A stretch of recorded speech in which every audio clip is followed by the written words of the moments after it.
అద్భుతమైనటువంటి ఆసనం. ఎందుకనంటే ఇలా ఉతకటం అంటే స్క్వాట్స్ అని అంట. జిమ్కి వెళ్ళి మీ వాడు ఏంటి కుమార్ గారు స్క్వాట్లు వేస్తున్నారని అంటారు. అంటే పొట్ట తగ్గడానికి, మీ యొక్క టెస్టోస్టెరాన్ బిల్డ్ కావడానికి, మీ తొడలో ఉండేటువంటి కండరాలు బలహీనంగా కావడం వల్లనే మోకాళ్ళ సమస్యలు వస్తున్నాయి. మీ తొడలో ఉండేటువంటి కండరాలు బలహీనంగా కావడం వల్లనే పొట్ట వస్తుంది. మీ యొక్క ఆసనంలో ఉండే కండరాలు, తొడలో ఉండేటువంటి కండరాలు బలహీనంగా కావడం వల్లనే ఋతుక్రమమైనటువంటి సమస్యలు వస్తున్నాయి. ఇవి బలంగా ఉండాలి. వాటిని బలంగా వేసేటువంటిది హృదయం యొక్క కండరాలు బలంగా ఉండాలి అంటే అందుకే స్క్వాట్స్ చేస్తారు, ఉత్కటాసనం చేస్తారు. సో మనం ఇక్కడ మనం తాళాసనంతో ఉత్కటాసనం కలపటం వల్ల ఉత్కటాసనం అనేది తేలిగ్గా ఉంటుంది. ఎందుకు తాళాసనం అంటున్నాను దీన్ని అంటే, ఇప్పుడు వెన్నుముకలో ఉండేటువంటి 33 వెన్నుపూసలు ఏవైతే ఉన్నాయో ఆ వెన్నుపూసల మధ్యలో గ్యాప్ రావడానికి, ఖాళీ పెంచడానికి, వాటిని సాగదీయడానికి, స్నాయువుల్ని లిగమెంట్స్ని సాగదీయడానికి, ఆ వెన్నుముకని ఇలా లాగాలి అని అంటే ఇలా చేయటం వల్ల మీ వెన్నుముక పూర్తిగా ఫ్రీ అయిపోతుంది. ఆ వెన్నుముక పూసల మధ్యలో దూరం తగ్గింది అని డాక్టర్ చెబుతాడు. ఇది చేయటం వల్ల ఆ దూరం అనేది పెరుగుతుంది. అలా పెరగడం వల్ల మీ వెన్నుముక రిపేర్ అవుతుంది. డిస్క్ కంప్రెషన్ అని అంటాం. ఆ డిస్క్ కంప్రెషన్ ఏం చేయాలి, దాన్ని రిలీజ్ చేయాలి, దాన్ని రిలాక్స్ చేయాలి. సో ఇలా మీరు మోకాలుంచి ఇలా వెళ్ళినప్పుడు మీ వెన్నుముక అంతా సాగుతుంది.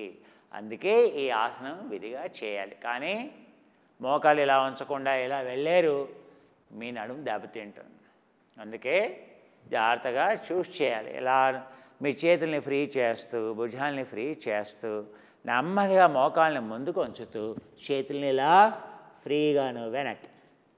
పక్షి ఏ విధంగానైతే రెక్కల్ని పైకి అంటుందో అలా మీ యొక్క రెక్కల్ని, మీ యొక్క చేతుల్ని ఇలా పైకి అంటాం వల్ల నడుము మీద ఫ్లైట్ అని అంటాం, కంపెన్సేషన్ అని అంటాం. ఇలా చేయటం వల్ల మీకు శరీరం మీద భారం పడదు. శ్వాసని పీల్చుకుంటూ మళ్ళీ పైకి, మళ్ళీ మొండని ఫ్రీ చేయండి. అలా నెమ్మదిగా శ్వాసను వదిలేస్తూ మళ్ళీ ఇలా శ్వాసని పీల్చుకుంటూ, శ్వాసను వదిలేస్తూ, శ్వాసని పీల్చుకుంటూ, వదిలేస్తూ మళ్ళీ ఇలా శ్వాసని పీల్చుకుంటూ, శ్వాసను వదిలేస్తూ, శ్వాసని పీల్చుకుంటూ.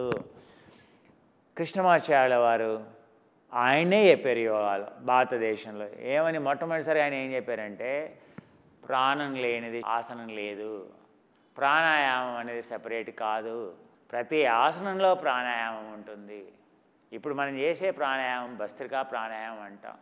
ఏ మామూలు భస్త్రిక ప్రాణాయామం కాదు, అంగన్యాస భస్త్రికా ప్రాణాయామం అంటే ఏ అంగానికైతే మనం ఆసనం వేస్తున్నామో మొత్తం ఆ భాగాలకి ప్రాణవాయువు అనేది వెళ్తుంది.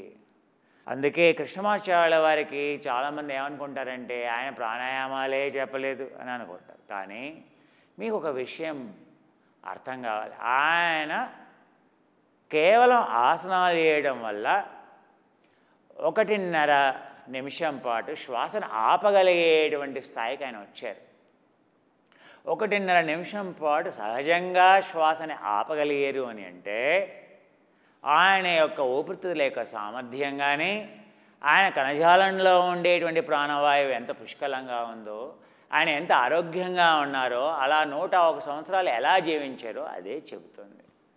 అందుకే ఆసనం చేసేప్పుడే ప్రాణాయామం ఉంది అందులో. సో శ్వాస లేకుండా ఆసనమే లేదని ఆయన చెబుతారు. అందుకే శ్వాస అనేది మన మనసుకి శరీరానికి ఒక వారధి లాంటిది, ఒక బ్రిడ్జ్ లాంటిది. అందుకే శ్వాస అనేది చాలా చాలా ముఖ్యం. ఎందుకని ప్రాణవాయువు అంటే ఏంటంటే శ్వాస ద్వారానే కదా వెళ్ళేది. అందుకనే అది లేకపోతే, శ్వాసే లేకపోతే ధ్యాసే లేదు, ధ్యాసే లేకపోతే అది కేవలం ఎక్సర్సైజ్ అవుతుంది. అది యోగా కానే కాదు, అది మీ సమస్యల్ని దూరం చేయలేదు. అందుకనే సో శ్వాస అనేది చాలా ముఖ్యం. ఇలా శ్వాస పీల్చుకుంటూ ఇలా పైకి, శ్వాసను వదిలేస్తూ శ్వాసను పీల్చుకుంటూ మళ్ళీ వదిలేస్తాం. ఈ విధంగా మీరు రోజులో భోజనానికి ముందు ఇలా రోజంతా ఒక 3-4 సార్లు చేస్తారనుకోండి. సో ఉదయం, మధ్యాహ్నం, సాయంత్రం, మధ్యాహ్నం భోజనానికి ముందు, సాయంత్రం 4 గంటలకి 5 గంటలకి, మళ్ళీ రాత్రి భోజనానికి ముందు ఇలా చేశారనుకోండి, మీ వెన్నెముక సరి అయిపోతుంది, సమస్యలు పోతాయి. ఇప్పుడు మరి చేసినవన్నీ ఏమంటాం? ఇలా చేస్తాం. వీటినన్నింటినీ కూడాను సుపీరియర్ లిఫ్ట్ అని అంటాం. పైకి లిఫ్ట్ చేస్తాం. ఇంకా అయిపోలా, వెన్నెముక సమస్యలు అనేవి పోలా. సో ఇప్పుడు నెక్స్ట్ ఇంకా వెన్నెముకని ఫ్రీ చేయడానికి ఏక్సియల్ ట్విస్ట్ అని అంటాం. దీన్నే ఆబ్లిక్ రొటేషన్ అని అంటాం. ఆబ్లిక్ రొటేషన్ అని అంటాం. అంటే సైంటిఫిక్గా చెప్పాలంటే ఆబ్లిక్ రొటేషన్ అని అంటాం. ఇవి చాలా ముఖ్యం మన వెన్నెముకకి. సో వెన్నెముక కింది భాగానికి, మధ్య భాగానికి, పై భాగానికి. సో కింది భాగానికి ఎలా చేయాలంటే ఇలా పాదాలని కదలకుండా ఇలా ఉంచి కేవలం మీ చేతులు మాత్రమే, పూర్తిగా అలసిపోయినప్పుడు మీరు ఎలా తిరుగుతారో అలా పూర్తిగా ఎంత తిరగగలిగితే అంత తిరగాలి. వెనక్కి పైకి చూడకూడదు, కిందికి చూడాలి. వెనక ఎవరైనా నిల్చున్నారనుకోండి, వాళ్ళ పాదాలు మీరు చూస్తున్నట్టుగా మీరు భావించాలి. ఇలా నెమ్మదిగా ఇలా కుడివైపుకి, ఎడమవైపుకి ఇలా. ఇది ఎంతో ప్రయోజనం చేకూరుతుంది. దీర్ఘకాలిక నడుము సమస్యలతో ఎవరైతే బాధపడుతున్నారో వాళ్ళకి ఇది ఎంతో ఉపశమనాన్ని ఇస్తుంది. ఇలా ఎందుకని ఆ యొక్క S5, L5, S1, lumbar 5, S1 అనేటువంటి వర్టిబ్రే అయితే ఉంటుందో ఆ పక్కన ఉండేటువంటి ఇలియాక్ కండరాలు ఏవైతే ఉంటాయో, లంబార్ కండరాలు ఏవైతే ఉంటాయో ఆ కండరాలని, ఆ నడువు పైన ఉండేటువంటి కండరాలని ఇది పూర్తిగా వదులుగా చేస్తుంది.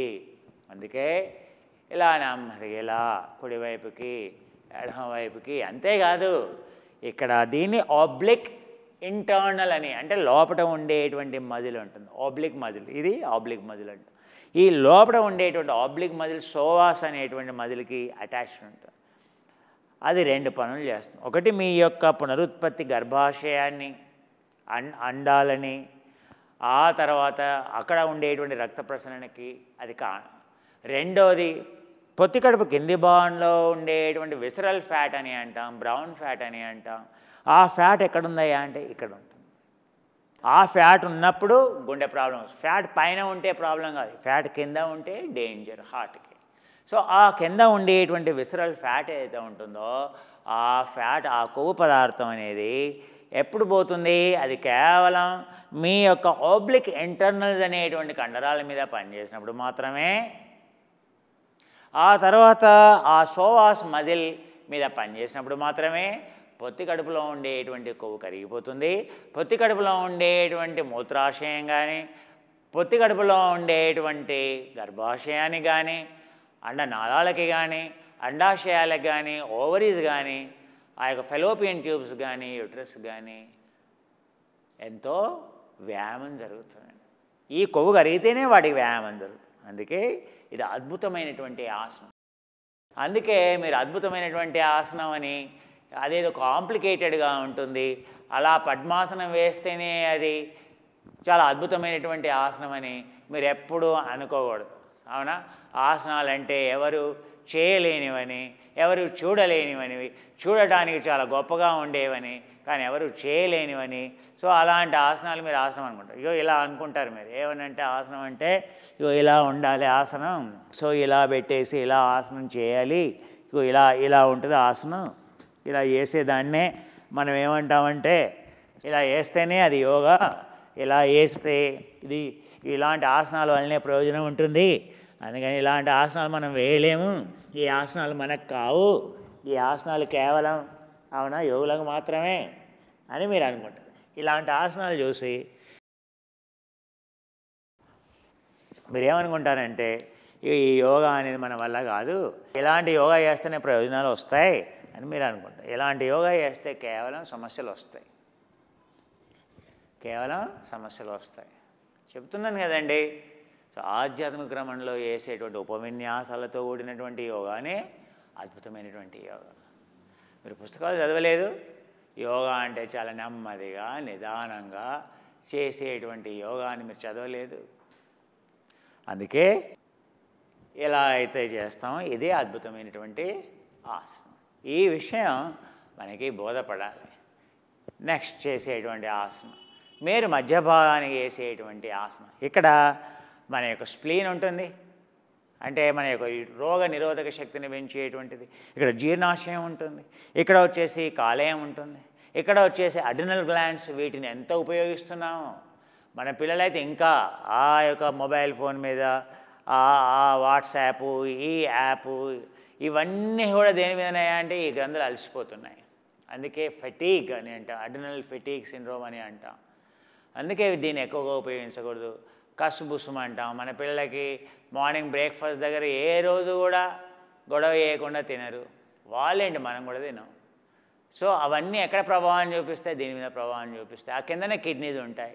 మరి వాటి మీద వ్యాయామం చేయాలి అని అంటే మీరు మధ్య భాగంలో ఉండేటువంటి కండరాల మీద పనిచేయాలి. ఎరెక్టార్ స్పైన్ యొక్క మధ్య భాగంలో పనిచేసేటువంటి ఆసనం అయితే ఉందో, ఆబ్లిక్ ఎక్స్టర్నల్ కండరాల మీద పనిచేసేటువంటి ఏదైతే ఉందో, ఆ యొక్క ఓబ్లిక్ ట్రాన్స్వర్స్ రొటేషన్ ఏదైతే ఉంటుందో, ట్రాన్స్వర్స్ కండరాలు అని అంటాం. అంటే మీ ప్యాంక్రియాస్ ఎక్కడున్నాయి అంటే ఆ ప్యాంక్రియాస్ని ఆపిపెట్టేటువంటి కండరాలను ఏమంటామంటే ట్రాన్స్వర్స్ మజిల్స్ అని అంటాం. ట్రాన్స్వర్స్ ప్లేన్లో ఉన్నాయి, అంటే లోపలికి ఇలా అడ్డుగా ఉంటాయి. ఆ కండరాల మీద పనిచేయాలి అని అంటే కేవలం ఇది మాత్రమే మార్గం. ఏంటయ్యా మార్గం? ఇగో ఇలా చేయాలి. శ్వాసని పీల్చుకోవాలి, ఇలా కుడివైపుకి నెమ్మదిగా మోకాలు లోపలికి, శ్వాసను వదిలేస్తూ నెమ్మదిగా మళ్ళీ కుడి మోకాలికి లోపలికి, పాదం లంబంగా ఉండాలి. చూసారు కదా, కుడి చెయ్యి ఇలా తీసుకెళ్ళి భుజం మీద ఇలా పెట్టుకొని ఇలా వెనక్కి చూడాలి. హాయిగా ఉంటుంది. శ్వాసను పీల్చుకుంటూ. ఇవి పొట్ట పై భాగంలో ఉండేటువంటి కొవ్వుని కరిగించడానికి పనికొచ్చేటువంటి అద్భుతమైనటువంటి ఆసనం ఇది. ఇలా నెమ్మదిగా శ్వాసను వదిలేస్తూ ఇలా ఎడమ వైపుకి, శ్వాసని పీల్చుకుంటూ నెమ్మదిగా కుడివైపుకి, శ్వాసను వదిలేస్తూ నెమ్మదిగా ఎడమ వైపుకి, శ్వాసని పీల్చుకుంటూ నెమ్మదిగా కుడివైపుకి, శ్వాసను వదిలేస్తూ నెమ్మదిగా ఎడమ వైపుకి. ఇలా మోకాలు లోపలికి ఉండాలి, పాదం అలా ఉండాలి.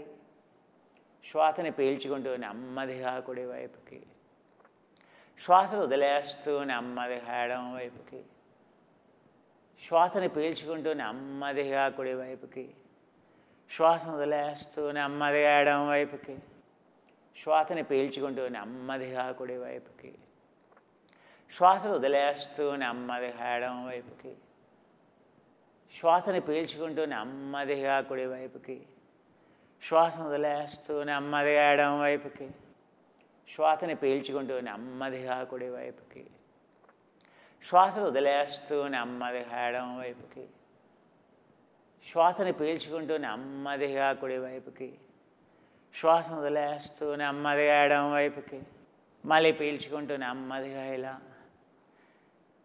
నెమ్మదిగా వెనక్కి. ఇలా 6 నుండి 10 సార్లు 10 times రిపిటేషన్ చేస్తే సరిపోతుంది.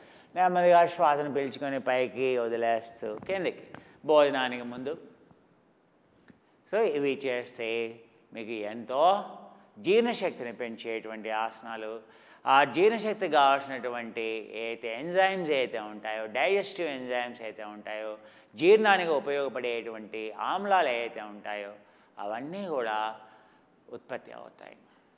మోషన్ పోయే ఉదయం లేవగానే ఇవి చేస్తే మోషన్ ఫ్రీగా ఉంటుంది, బావెల్స్ అనేవి ఫ్రీగా ఉంటాయి. అందుకే దీన్ని కటి చక్రాసనం అని అంటారు కూడా. సో ఇప్పుడు మనం కింది భాగానికి చేసాం, మధ్య భాగానికి చేసాం. ఇప్పుడు మన యొక్క ఏక్సియల్ ట్విస్ట్ అయితే ఉంటుందో, మన యొక్క ట్రాన్స్వర్స్ ట్విస్ట్ అయితే ఉంటుందో అది మెడ భాగంలో, పై భాగంలో. ఇక్కడ ఎలా చేస్తాం చూడండి. ఇలా ఎడమ చేయి నెమ్మది ఇలా పైకి తీసుకెళ్ళి, చూసారా మంచినీళ్ళు తాగుతాం కదా, ఇలా ఇలా ఇలా చూడండి. ఇలా ఇలా శ్వాసను వదిలేస్తూ ఇలా మీరు చూసి కూడా ఒకసారి తప్పు చేస్తారు. శ్వాసని పీల్చుకుంటూ మోకాలు లోపలికి, పాదం పైకి, శ్వాసను వదిలేస్తూ శ్వాసని పీల్చుకుంటూ శ్వాసను వదిలేస్తూ శ్వాసను పీల్చుకుంటూ శ్వాసను వదిలేస్తూ శ్వాసను పీల్చుకుంటూ ఇలా నెమ్మదిగా మోకాళ్ళ లోపలికి పాదం పైకి శ్వాసను వదిలేస్తూ శ్వాసను పీల్చుకుంటూ శ్వాసను వదిలేస్తూ శ్వాసను పీల్చుకుంటూ శ్వాసను వదిలేస్తూ మళ్ళీ శ్వాసను పీల్చుకుంటూ రెండు చేతులని పైకి వదిలేస్తూ నెమ్మదిగా ఇలా కిందకి. ఇప్పుడు మనం వెన్నెముకకు సంబంధించినటువంటి 3 రకాలైనటువంటివి చేసాం. ఒకటి ఇది చేసాం, లిఫ్ట్ చేసాం, సుపీరియర్ లిఫ్ట్ చేసాం. ఆ తర్వాత రెండవది ఫార్వర్డ్ బెండ్, ఇది చేసాం. మూడోది ఏం చేసాం, ఎగ్జెల్ ట్విస్ట్ చేసాం. ఇంకా బ్యాక్ ట్విస్ట్ ఒకటి ఉంటుంది, అది బోర్లా పడుకునేప్పుడు వస్తుంది. లాటరల్ బెండ్ అని అంటాం. ఫ్రాంటల్ ప్లేన్లో ఇప్పుడు మనం సజైటల్ ప్లేన్లో మూవ్ అయ్యాం. ఇలా ఉంటే దీన్ని సజైటల్ ప్లేన్, దీన్ని ఫ్లెక్సర్స్ అని అంటాం, ఎక్స్టెన్సర్స్ అని అంటాం. ఇప్పుడు మన లాటరల్ బెండ్ అంటాం. సో ఈ లాటరల్ బెండ్కి అయ్యంగారు చాలా ఫేమస్. ఎందుకయ్యా అంటే అది నిజంగా కూడా సుఖంగా ఉండేలా చేసేవాళ్ళు చాలా కొద్దిమంది. అంటే చూడటానికి చాలా చిన్నగా ఉంటుంది, కానీ దీనివల్ల వచ్చే ప్రయోజనాలు చాలా మెండు. అంటే మీ వెన్నుముకు సంబంధించినటువంటి ప్రధానమైనటువంటి సమస్యలు ఏవైతే ఉంటాయో, ఈ మెడ ఈ యొక్క ఏది ఇలా ముందుకు వెళ్ళి ఇలా ఏదైతే ఉంటుందో, ఇప్పుడు మొబైల్ ఫోన్ అదే పని, ఆ తర్వాత మన డెస్క్టాప్ మీద ఇలా వంగి చేస్తాం, దానివల్ల మెడ ముందుకు వెళ్ళిపోతుంది. మీ భుజం నుండి ముందుకు వెళ్ళిపోతుంది, మెడ అనేది ముందుకు వెళ్తుంది. తద్వారా చాలా దాన్నే కైఫోటిక్ అని అంటాం. దానివల్ల చాలా సమస్యలు వస్తాయి. సో అలాంటి దాన్ని సరిచేయాలి అని అంటే, సో ఈ లాటరల్ బెండ్ అనేది ఫ్రంటల్ ప్లేన్లో ఉంటుంది, ఇలా ఉంటుంది వెన్నుముకని. సో ఈ ఆసనాలు అనేవి చాలా ముఖ్యం. సో వీరభద్రాసనం 2వ ఆసనం కానీ లేదా త్రికోణాసనం కానీ, ఈ ఆసనాలన్నీ కూడా ఈ యొక్క లాటరల్ బెండ్ కిందకి వస్తాయి. ఈ ఆసనాలు నువ్వు సరిగ్గా చేసేవి ఆసనం అంటే నువ్వు యోగా సరిగ్గా నేర్చుకున్నట్లు లెక్క. ఆసనాలు అంటేనే మొదలు చేయాల్సినటువంటి ఇవి ఆసనాలు. ఈ ఆసనాలు లేకుండా ఏ ఆసనాలు లేవు. తాళాసనం లేకుండా ఆసనాలు అనేవి మొదలు కావు.